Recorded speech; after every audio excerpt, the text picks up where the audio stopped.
दरवाजे पर ऐसे क्यों खड़ा है? ना कुछ बोलता है और ना ही बताता है कि आखिर ये यहाँ पे आया क्यों है। अरे अरे अरे अंधे, तुझे दिखता तो है नहीं, सामने जमींदार साहब बैठे हैं और तू अकड़ के खड़ा है। बता तू किस काम के लिए आया है यहाँ पे? अच्छा, तो जमींदार साहब है क्या? दरअसल मुझे जमींदार साहब से कुछ पैसे उधार चाहिए थे। और वो किस लिए चाहिए? मैं अपनी आंखों का इलाज करवाना चाहता हूँ। मैं शहर जाकर अपनी आंखों का इलाज करवाऊंगा तो मुझे भी दिखने लगेगा। अरे रामो, इसे कह दे कि इसने जो सपने देखे हैं ना, उसे सुबह के सूरज की किरणों के निकलने से पहले ही भुला देना ही सही होता है, क्योंकि ये जो बोल रहा है ना, उसे सुनकर तो गूंगा भी बोल पड़े। लगता है मालिक कि ये आज भी अपनी माँ से पिटकर और भाई से ताने खा कर आया है यहाँ पे। नहीं नहीं मालिक, मैं आपके पैसे लौटा दूंगा, पाई पाई लौटा दूंगा। बस मुझे कुछ पैसे उधार दे दीजिए।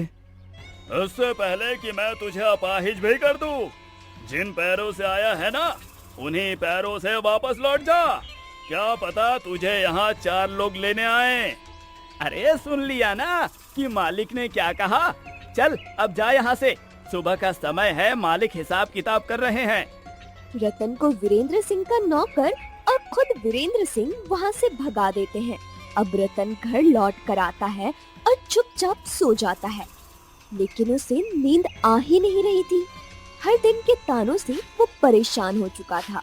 अब देर रात रतन भी अपने ही घर के आसपास टहलते हुए आगे निकल जाता है और जमींदार के गोदाम के आसपास टहलने लगता है। तभी उसे किसी चीज के गिरने की आवाज आती है। अरे, ये आवाज कैसी थी? यहाँ आसपास जमींदार साहब का गोदाम है। जितने कदम मैं चलकर आया हूँ, उसी हिसाब से मैं ये तो बता ही सकता हूँ। अरे देख देख देख, कोई आ रहा है, हमें यहाँ से भागना चाहिए। अरे कितना मूर्ख है रे तू, तुझे चोर किसने बना दिया? तुझे पता नहीं है क्या कि वो अंधा है, अंधा। अरे हाँ, सच में मैं भी कितना बेवकूफ हूँ कि मैं इस अंधे से डर गया। वैसे इसे भी चैन नहीं है, पूरे दिन तो घूमता ही रहता है और रात में भी घूम रहा है। अरे तुझे पता नहीं इसके लिए दिन क्या और रात क्या, हर वक्त तो इसके चारों तरफ अंधेरा ही अंधेरा रहता है। अरे उसे छोड़, अपने काम पर ध्यान दे और जल्दी जल्दी काम निपटा, वरना कोई आ गया ना तो सच में फंस जाएंगे हम। रतन चोर की बात सुन चुका था और वो बड़े ही होशियारी के साथ उल्टे पांव घर की तरफ बढ़ाता है, लेकिन बेचारे 2 मूर्ख चोर ये भूल चुके थे कि रतन अंधा है पर बहरा नहीं। उसके 2 कान तो है ही। उसने जो कुछ बोला वो रतन ने सुन लिया था।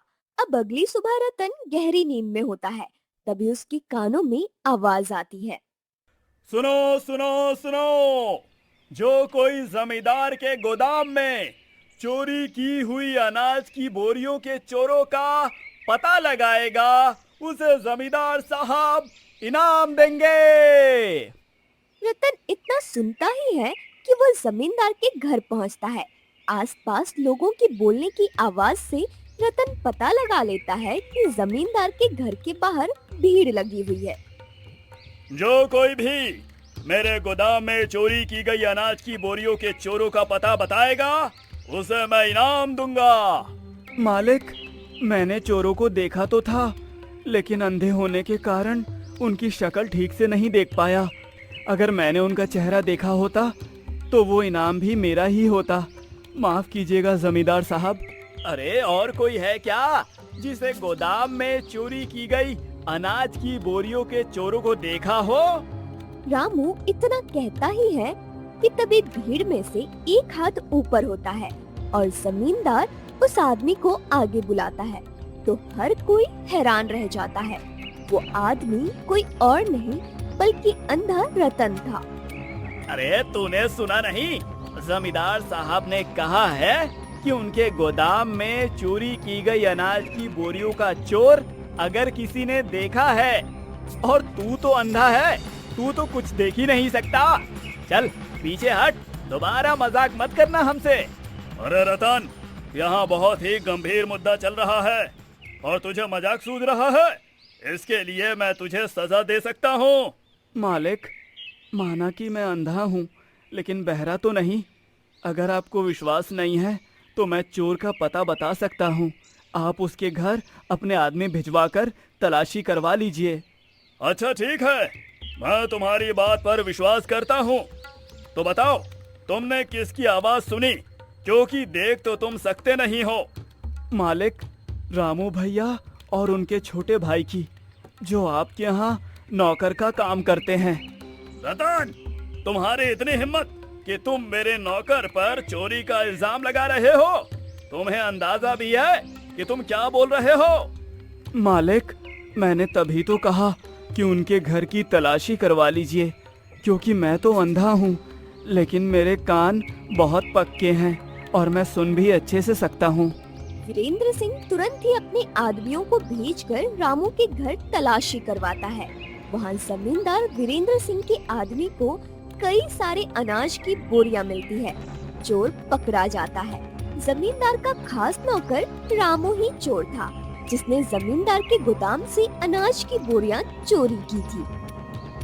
तुमने सच में साबित कर दिया कि तुम अंधे जरूर हो लेकिन मूर्ख नहीं हो, और मैं तुम्हें इनाम के तौर पर तुम्हारी सबसे खास चीज तुम्हें लौटाने वाला हूँ। अरे बाप रे बाप, जमींदार साहब इसे क्या देने वाले हैं? कहीं इसे जमींदार साहब मेरी चमेली तो नहीं दे देंगे? जिस चमेली को मैं पसंद करता हूँ उस चमेली पर इस अंधे का भी दिल आया हुआ है, भले ही इसे दिखता नहीं। और वो क्या है जमींदार साहब? मैं पूरे गांव वालों के सामने ये ऐलान करता हूँ कि मैं तुम्हारा मुफ्त में शहर ले जाकर इलाज करवाऊंगा और तुम्हारी आंखें ठीक करवाऊंगा। तुम्हारी आंखों की रोशनी जल्द ही लौट आएगी और तुम देख सकोगे, और तुम्हारी आंखों की रोशनी आने के बाद मैं तुम्हें रामू की जगह देता हूँ। क्या सच में जमींदार साहब मेरी आंखों की रोशनी लौट आएगी? हाँ, तुम्हारी आंखों की रोशनी लौट आएगी। और इस तरह रतन की आंखों का